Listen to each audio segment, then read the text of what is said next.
歡迎嚟到字裏人間嘅新系列經文與生活 Bible Devotion Vlog， 將經文連接生活，短短幾分鐘同你一齊經歷神嘅說話。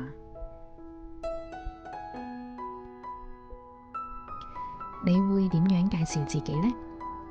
嚟到英國，有啲人會話我係英國人，有啲人會話我係香港人，有啲人就會話我係英國嘅華人。身份往往就係代表我哋嘅歸屬感同埋驕傲，但係有時候都會帶嚟隔閡，甚至又會帶嚟羞恥感。喺羅馬書嘅開頭，保羅就係咁樣介紹自己：耶穌基督的僕人保羅，奉召為使徒，特派傳神的福音。佢冇首先強調自己嘅背景、學問，甚至猶太人嘅身份，而係強調自己係屬於基督，作為神嘅僕人。點解呢？因為喺羅馬教會裏邊，有猶太人，亦都有外邦人，身份嘅張力好大。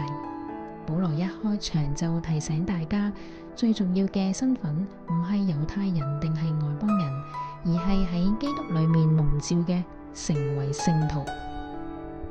今日嘅教會都係一樣，喺英國嘅華人教會，我哋可能會因為文化語言嘅差異而分開，國語、廣東話各自聚喺一齊。